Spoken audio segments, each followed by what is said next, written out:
I forgot the number one rule when planting clematis is plant them deeper. Hi there, Prairie Plant Girl here. Well, this morning I'm out. I was trying to beat the heat, but I didn't do that. So it's pretty warm out here already. It's 28 degrees and it's 9:30 in the morning. But I'm going to try and get some of these plants planted that I picked up in the last week, I think it was, at a garden center. I picked them up on discount and I'm excited to get them planted, and they've just been waiting for me to do that. So I wanted to share them with you real quick. So I picked up 3 pasque flower, more commonly known as a prairie crocus. You often see it in hillsides in the prairies. Now this is I think it's vulgaris variety, which is actually not one of our native pasque flowers here, but this is the one that gets the purple blooms, and I really like those bright purple blooms. So I have some of the ones with the soft kind of pinkish to light purple blooms. So these are those really deep, rich purple blooms. But I picked up 3 of them. So these will grow about 20 to 30 centimeters wide, which is about 8 to 12 inches, and about 15 to 30 centimeters tall. And that's again like about 6 to 12 inches. And so I have 3 of these that I'm going to put around. Like I said, nice dark purple blooms, and these bloom early in the spring. These are like one of those first spring plants, and often I find that in the heat, the native ones anyway, so I assume these as well, will kind of die back into the ground, and you won't see them after it kind of starts to heat up. So that's what I'm expecting with these. So I can see there's some grooming that needs to be done on this, but I mean, they've been held in a garden center all summer, so they're very root bound, roots coming out the bottoms, and they're needing to be planted. But 3 of these, so these will be kind of a little bit of a front plant for the area I'm planting here. And then I picked up some lupin. So if you've followed my channel for a while, you know I have a lot of trouble growing lupin, or lupine, you might know it as. But I really would like to get some established in my yard. So this is an area I haven't tried growing them before. I'm hoping maybe it's just the right spot. These grow 45 to 60 centimeters tall, so about 1.5 to 2 feet, and they grow that wide as well. And I tried to find all plants that had this kind of deep pink kind of color bloom to it. They were called red shades, I think. This is the gallery red shades variety is what it's called. But like I said, they all have kind of a deep pink to soft pink. I think as they age, they get a little bit softer pink. But, or maybe it's the other way around actually. The opening blooms look like they're soft pink and they age to deep pink maybe. But anyway, so these, and they have a very different kind of leaf structure than the pasque flower, and I'm going to plant them kind of as a step back from the pasque flower. They get a little bit taller, a little bit different leaf structure, and they should bloom just a little bit later in the season than the pasque flower, so it'll give me those stages. I'm going to kind of plant them around this obelisk here. I really like this obelisk. It's a little crooked right now, but when I get it set permanently, it'll be more straight up and down. But if I move it out of the way,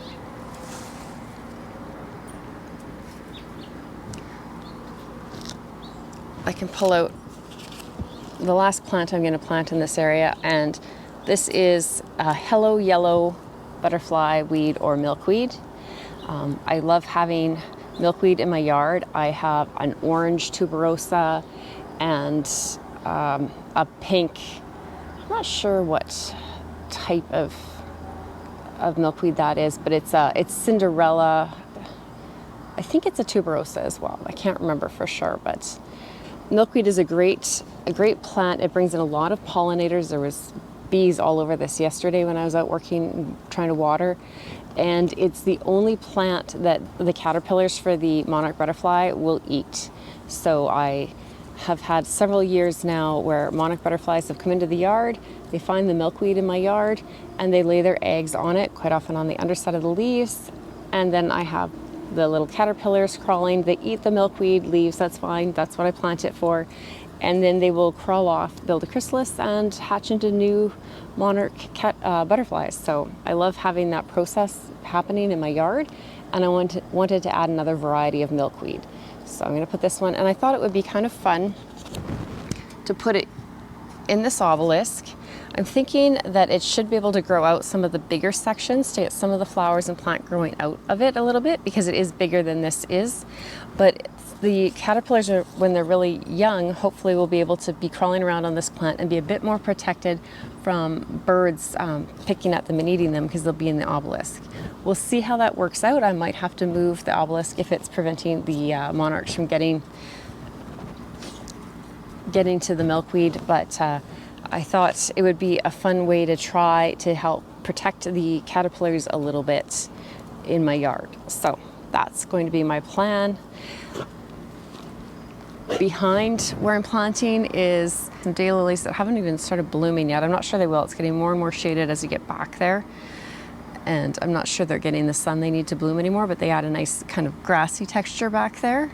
And then in front of those is the black-eyed Susan, and it's just starting to come into bloom. Now these other plants should all be done blooming, I think, by this time of year next year, or just finishing up, as these plants back here are just getting into their full bloom. So I think it'll be a good transition through. These plants are blooming a little bit different times, I think, because they've been grown in the greenhouse. We'll see. I'm not exactly sure when the mellow yellow blooms. Maybe it'll be later than my other milkweeds, but the rest have all finished blooming by now. So that's my plan for over here. And then I do have a clematis. It's a non-vining clematis. So I'm going to show you when I get that planted. It's in another part of my yard. So once we get this done, we'll go over there and we'll have a look at that. So let's get these put in the ground. I think I'll start with the milkweed so I can get that obelisk placed, and then we'll put the plants out from there. I did want to mention I'm going to be fertilizing these plants in with this root booster. This isn't sponsored or anything, but some of these plants are looking, and these here aren't as bad, but the clematis especially is looking a little worse for wear after sitting in its nursery can for the whole season. And so I thought a little bit of a root boost would be good for them, to help them just to get established in their space. Normally in my garden, being I'm in Saskatchewan, Canada, I don't do a lot of fertilizing after August, because I want the plants to start to go into dormancy, and I want them to have like 6 to 8 weeks before the ground freezes to kind of stop pushing out new growth and to start going dormant. So I will give this is just August 2nd today. I'm going to give them one shot of this, and then they won't be getting any more fertilizer for this season, because I do want them to start going into dormancy. We get our first frosts around the middle of September here, but our ground usually doesn't actually freeze until near the end of October. So that should still give lots of time for them to go dormant. But if we get a little bit of an earlier start to winter, I don't want to be fertilizing them through August and then have them just kind of shock into winter, because that does happen here sometimes. So that's what I'm going to be fertilizing them with when I get it all in. And it's a liquid fertilizer, so it'll give them a quick shot of it instead of a granular that'll take time to be worked out of the soil, worked into the soil structure for the roots to take up. Let's get planting.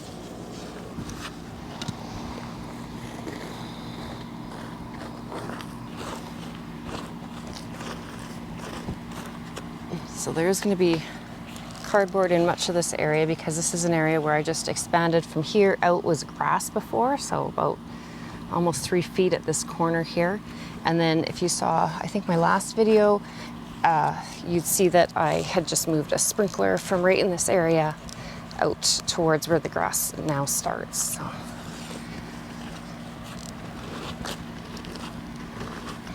In fact, I might need to bring a bit of soil. It looks like there's pretty heavy mulch right here.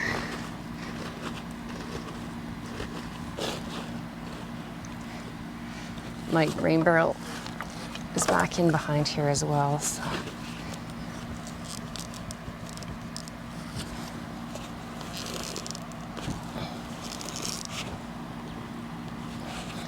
So as I got digging here, I realized that there's a bit of a hole here. It must have been where the edging, I have like bullet brick edging that goes around my grass.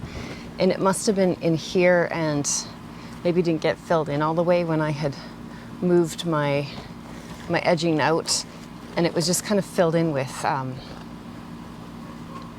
mulch. So I didn't realize there was a real low spot here. So I'm going to loosen the soil up to plant this milkweed. And then I'm going to actually just add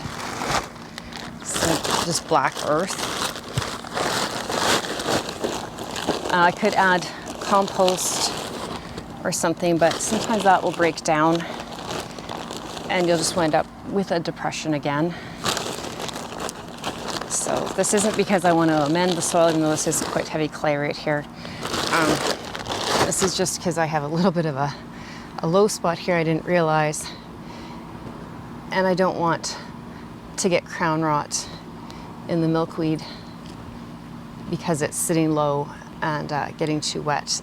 The snow does tend to melt and kind of run through here a little bit in the spring. And so it can get quite damp right in this area, right in the early spring as the snow's melting. So I just wanted to make sure that I don't have it too low and sitting so I have a puddle forming right on top of this plant. I think that'll work there now. So we'll see when we fill it in. I might need to add a bit more of that black earth soil there, but I think that's better than it was. So we've got the Asclepias here, or the milkweed. It does look very shady here right now. That's just happens to be the timing of when I'm out here planting. I have a big ash tree just off to the side there that's giving shade right now, but the afternoon sun will come in here and give all these plants their 6 to 8 hours of full sun that they want, which will be perfect. So let's see now. We will put a little bit more of that black earth around here.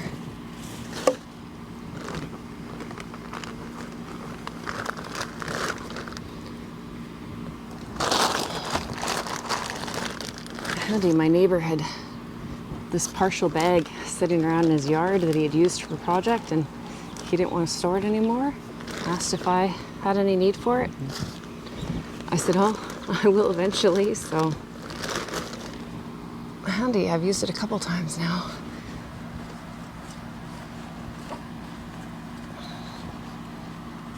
There, that looks more level. Put the mulch back. I don't want it right up against the stems, but to cover it up, keep the warmth in. I'll water everything in, keep the warmth in, keep the moisture in.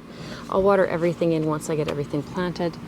But now I want to try and get this obelisk on without breaking the stems. And I want to get it kind of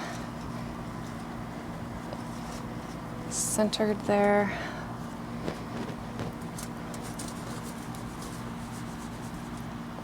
There. So, like I said, I think the plant should be able to grow out. There's a few larger spaces that should be able to kind of come through a little bit like that. So the butterflies will be able to find it and lay their eggs on it. I think they have lots of room to get in here if they want to, or they can find the leaves that are just sticking out a bit. But it should help to maybe keep the birds from picking the caterpillars off as they're developing, because they start really tiny and then they get quite large. And although they are striped and they are poisonous from eating the milkweed, some birds do still try to eat them. So hoping that'll just give them a little better shot in the yard. So now we're going to do the lupins. So I just want to put those out a little bit. Now I do have some scabiosa right here, but I'm pretty sure is an annual here. It's my first time growing it, but I don't expect it to come back. So I'm going to put one lupin quite close to it. And they're just going to kind of be on the 3 sides here. And we'll just keep building out.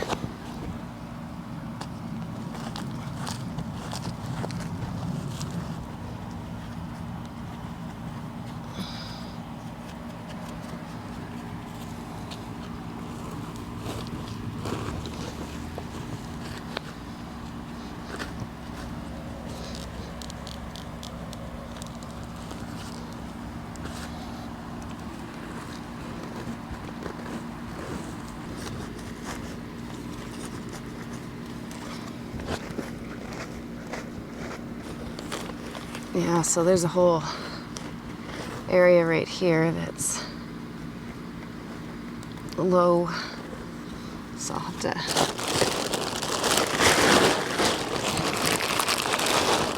fill that right in, and I'll probably have to go along this whole area so we don't have water just running up here. Get some compost or something and fill that in. Looks like I just filled it in with mulch when I was done moving the pavers. I'll break this up. I'll maybe swap a bit so I have a little bit of native soil that this plant is going to be resting in.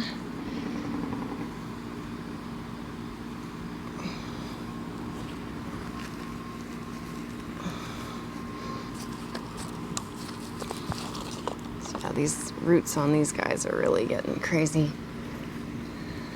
So we'll see if these come back for me next year. These lupin, like I said, I haven't had a lot of success. I had grown some from seed a couple years ago when they came back for a few years, and I thought I had some come back this year, and I can't find them anymore. So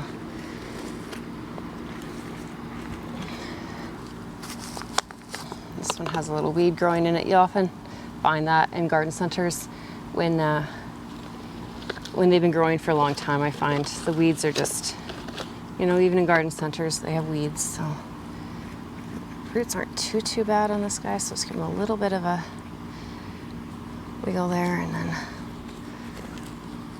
work some soil back around. There's lots of worms in here.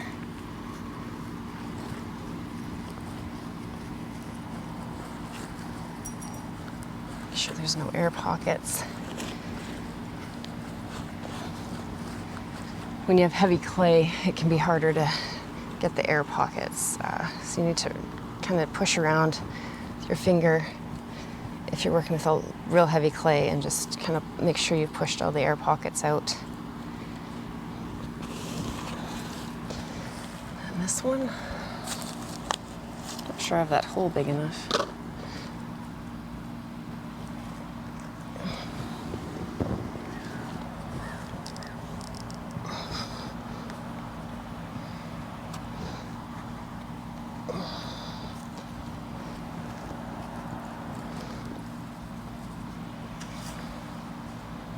Now it's too low.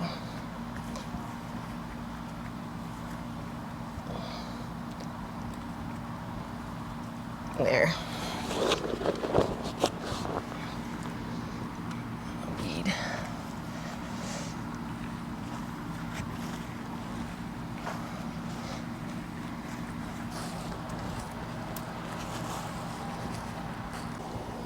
Can you see a little bee already all over that lupin there? Couldn't wait for me to get out of the way so you get over there, check out these plants. Now he's on the milkweed there.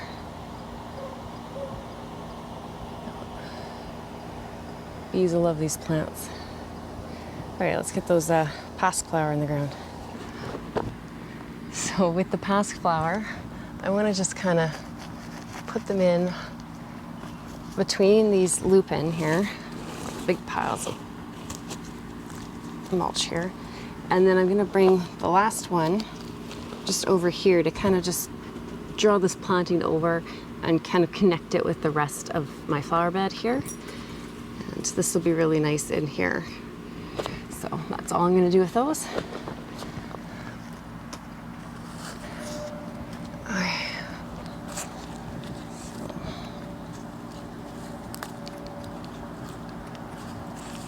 This beautiful plant here. Again, these quite root bound, just kind of a gentle little break apart. Just that kind of breaks the root memory so they can spread out a little bit more in the ground.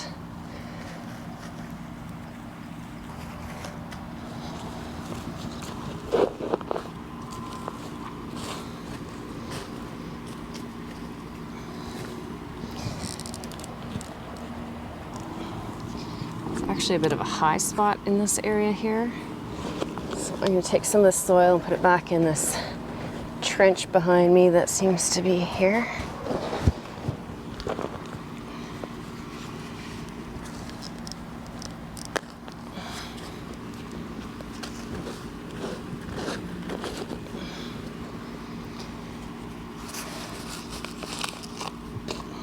again, very root bound on these pascflower.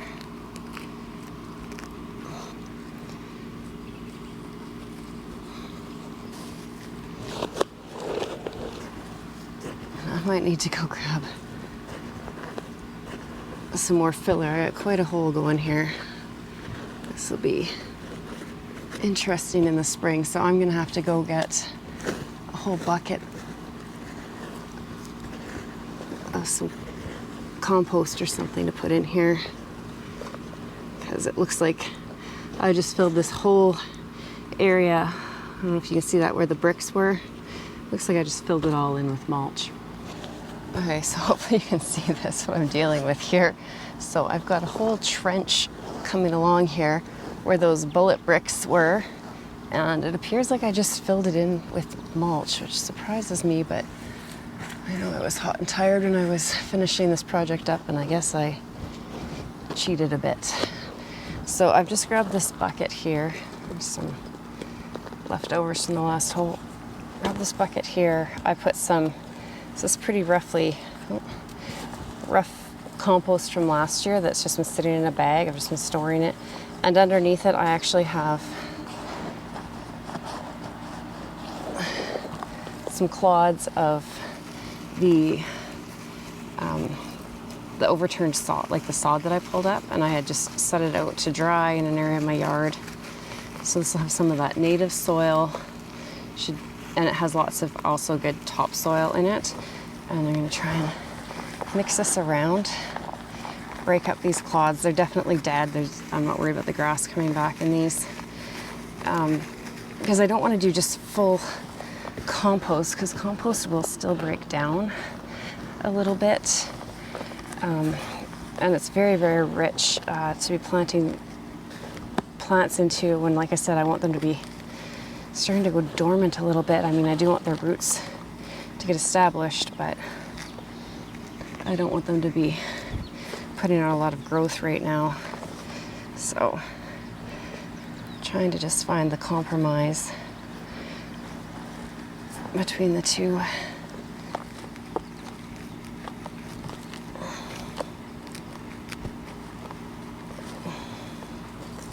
So there, I'm going to fill this trench up, and I'm going to have to go along here later today and just see how much of this is like this, because I'll need to get that filled in before I forget about it again. And then, like I said, we have the spring melt, and we'll have water pooling in this area, which will not be good for the plants. So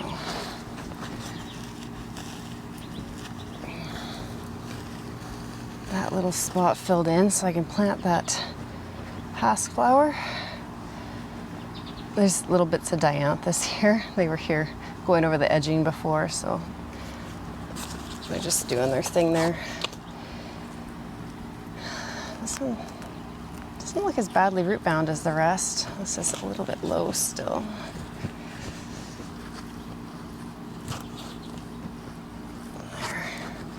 I'd rather plant this just a little bit high, because like I said, I expect, being that I just filled in a big hole like this, that it'll sink a little bit with what I used here. I like to keep the tags with the plants, at least for the first year or so, just so I can know what I have there. So yeah, I definitely need to come in and fix this up and get this gap filled in that I left here. You know, it doesn't pay to be lazy, because it always comes back to bite you later on. But we'll get this mulch around it for now. We'll get these watered in, and then we'll go over and I'll show you that special clematis that I have. So you have a little bit of a backed up view of where I was working here now. So you see the patio area is over there. So these pollinator attractors should be nice to view right from that area. And then I have my flower bed. This is the west side of the yard over here. So like I said, the afternoon sun comes through here. We'll get some morning sun this direction. So these plants are all full sun, and they should get full sun in this area. It'll be blocked up in the morning and the afternoon, but they should get lots of sun. They should do really well here.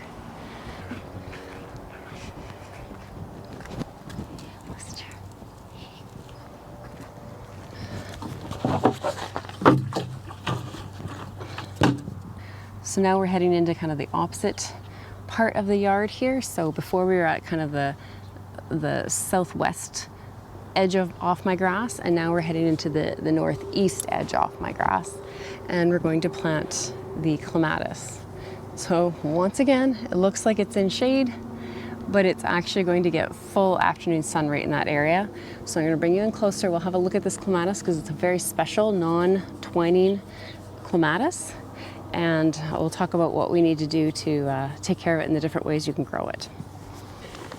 So here I am back in the trenches beside my shed here. So I have a spring snow crabapple right here on this side of me, my shed right here. But the afternoon sun will shine through here and hit this area. I've tried to get it out as far as I can because it does get shadier the further back we get. There is already a Lonicera or honeysuckle vine on this clematis, but as you can see, it's not doing much. It's planted back far enough that it's getting more shade. I have another milkweed right here, and this one actually is looking, I don't know how well you can even see it because it's almost just down to stems, and that's because I did have some monarch caterpillars on it. I think, as far as I know, I only had 3 or 4 on here this year. And they're gone now, so I assume that somewhere in this little jungle back here, there are some chrysalis. They usually go off onto other plants, often on my cosmos or my dill. Parsley, if I have it around, is where I usually find them. But they'll be in here somewhere, as long as the birds didn't get them first. But what we're going to be planting today is this Arabella clematis. It's looking a little bit rough. Now this plant I didn't get at an actual garden center. I got it from Walmart. And we'll see how well it does, but I think it just really needs to get out of its pot and get taken care of properly. So what makes this clematis special is this is a non-vining or non-twining clematis. So it doesn't have, on a clematis vine, you'll usually see some little tendrils that'll come out and grab onto your trellis and wrap around, and that's what helps it to climb up and stay attached. This doesn't. Here's the Royal Cascade clematis that I planted earlier this year, and you can see how it's come up when it sends out its new leaf shoots here. They want to twine around and hold on just naturally to things.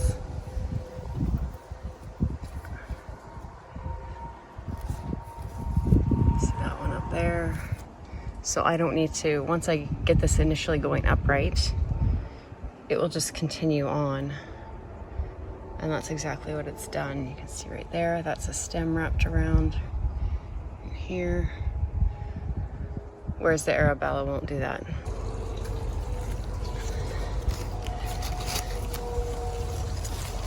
You can see how this one has wrapped itself around an old stem.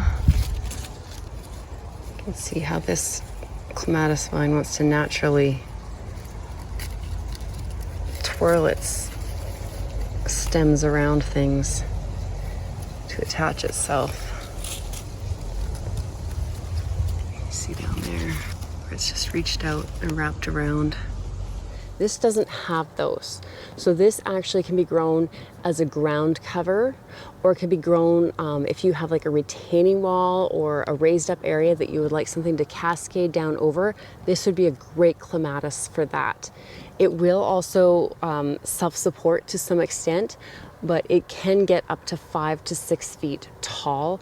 I think it's like 3 feet wide. So that's quite a bit to support. It gets big flowers on it, which a lot of these non-twining clematis get just smaller, more insignificant flowers. This one actually gets some really big flowers on it, and it is perennial down to zone 3 is what I've seen in some areas, zone 4 in others. So it'll be interesting to see, but in this little sheltered area, even if it is more of a zone 4 and we're close to zone 4, I probably can get away with it here. So I I want to plant it, and I am going to grow it on this trellis here with the honeysuckle, but if I want to grow it on the trellis, I'm going to have to be working to support it. So I'll be using either my covered wire or my little Velcro ties. It won't just hold itself up on the trellis. I need to help it with that. So that's what makes this special. But it would be a great one if you had somewhere to have it cascading over, like I said, a retaining wall or something. That would be just beautiful to have that cascading down those great big purpley clematis flowers on it. But I'm gonna get a hole dug here and get it into this space here, and then just give it some support up this trellis. It's a little bit tricky to really show you what I'm doing here, but I mean, I'm just digging a hole for the clematis. I just want to get something that's wider than the pot but the same depth. And I'm trying to go out at least about 6 inches, 15 centimeters from the shed, so that the clematis, you know, is going to get good airflow in all around it. And the shed also won't be preventing rain from hitting it. Now it is kind of under a tree here, so it won't get a lot of rain, but we don't get a lot of rain. I wind up watering a lot of things anyways. So especially in their first couple of years. So a little bit more digging. I'm trying not to bother the honeysuckle vine too much beside it here.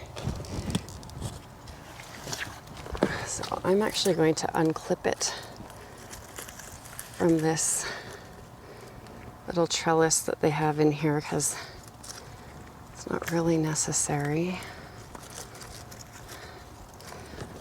Pull this out if I can. Just get that out of my way. Save those little clips, they're handy. And then I can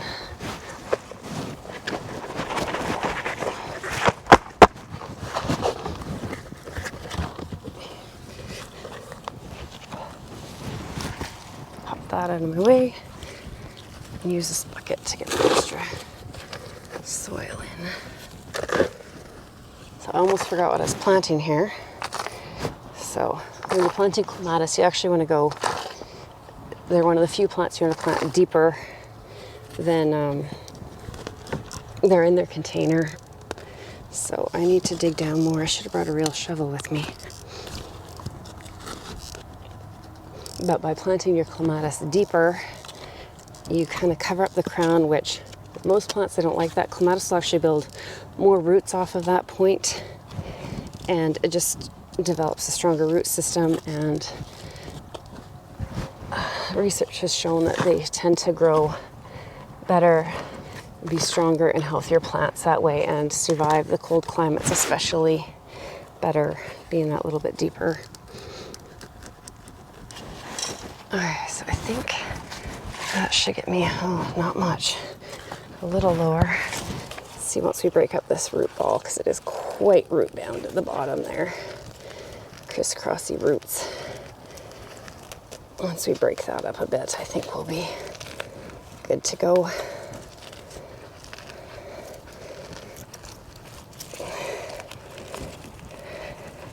Looks like they pretty much just planted it in bark chips too, so I'm going to try and actually get some of these out of here. It's going to put it quite low, but I don't want it just growing in bark chips and then my tough old native soil. It'll never want to grow into that.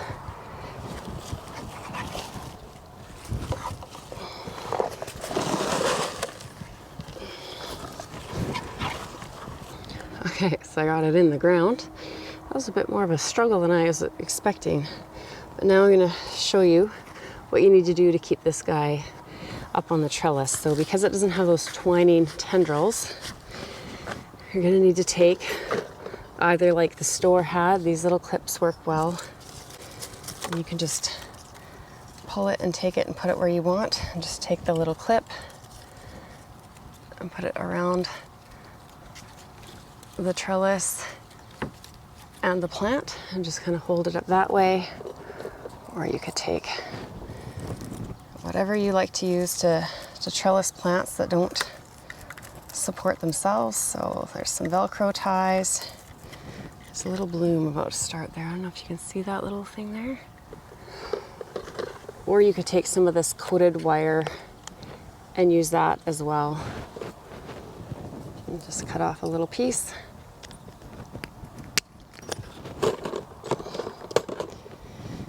And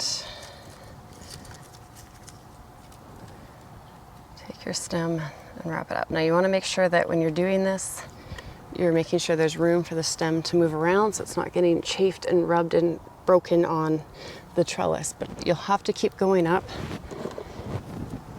and supporting this vine as it grows. You'll have to keep coming along and putting on a new support up wherever there's new growth. This is like dead, wind-burnt growth. But wherever there's new growth, and just keep supporting it. So I'll put this little bloomy guy right here.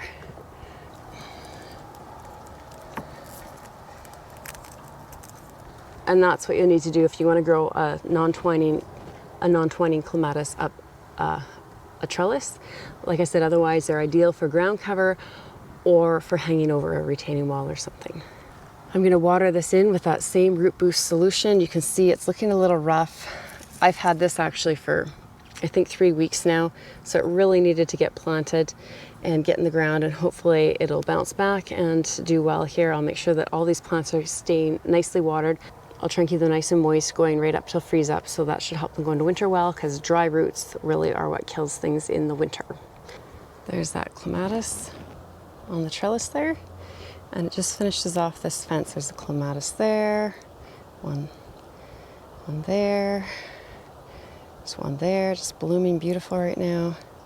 Another one, and another one in bloom right over there. Oops, right there. So lots of clematis along this fence, and that just brings it around and up onto the shed. I think that'll look great. So I hope you enjoyed seeing these new plants going into my garden as much as I enjoyed picking them out and planting them.